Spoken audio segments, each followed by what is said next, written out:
Parce qu'en général, les gens savent pourquoi ils sont tombés dans le trou dans lequel ils sont. En général.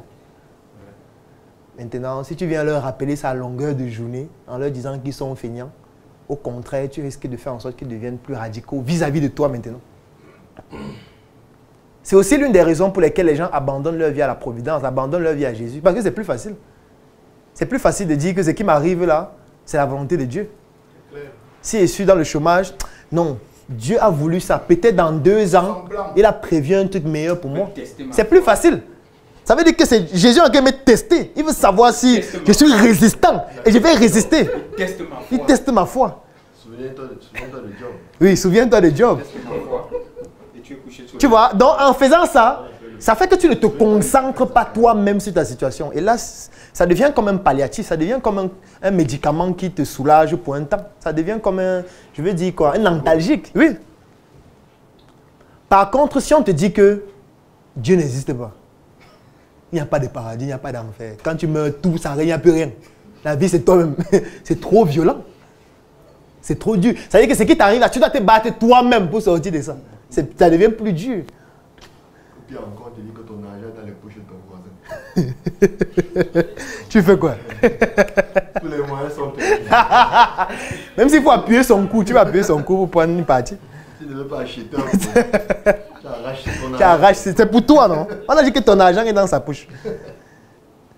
Donc, parfois, ne jugez pas les gens qui prennent certaines positions.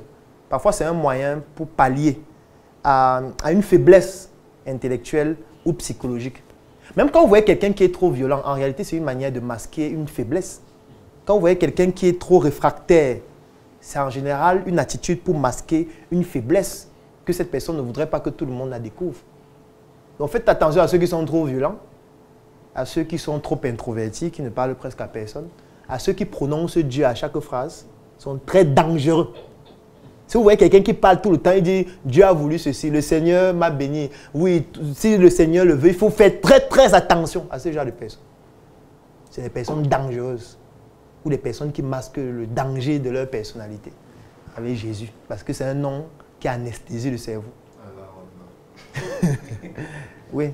Parce que si je faisais ce truc, c'est dit vraiment que le Seigneur nous bénisse durant cette formation parce que même les connaissances que nous divulguons ici, c'est le Seigneur. Et chaque fois que je parle, je dis, le Seigneur m'a vraiment béni. Vous voyez ce que je fais aujourd'hui, c'est pas moi. Ça peut pas être un être humain. Ma mère seule ne pouvait pas, comme Daddy dit. Maman seule ne pouvait pas. Il a fallu que... Toi, quand tu suis ça, tu te dis, hey, ça veut dire que faut qu'il prie un peu plus. Peut-être qu'il ne prie pas assez. Lui là, peut-être c'est 2 heures. Après, tu vas te poser la question que, mais tu es dans quelle église? Tu pries combien de temps par jour et tout? Tu lis quelle Bible? Je commence à te dire, non, il lit telle Bible, je suis dans telle église, machin et tout. Ton pasteur, c'est qui? Il t'est converti, c'est fini. Il vient de te convertir. Oui. Que non, moi, le 24 décembre, il sera lavé. Non, les trucs des mondains. Non, non, non.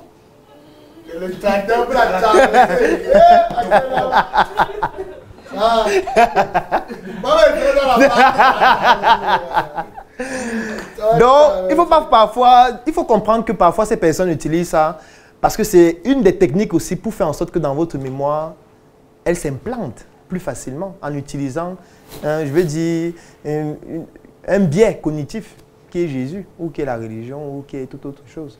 Quand on attribue la responsabilité de ce qu'on doit faire à quelqu'un d'autre, ça devient plus facile. Vous savez que Dieu est responsable de rien. Ce que tu vis actuellement, c'est Dieu qui veut. Si c'est mauvais, c'est Dieu qui a voulu. Si c'est bon, c'est Dieu qui a voulu aussi. Donc tout ce que tu fais, Dieu a tracé avant que tu ne naisses. Ou ce que tu vas faire, comment tu vas mourir, où tu vas aller. Avec que toi, tu n'es responsable de rien. Toi, tu vis seulement. Ça devient plus simple.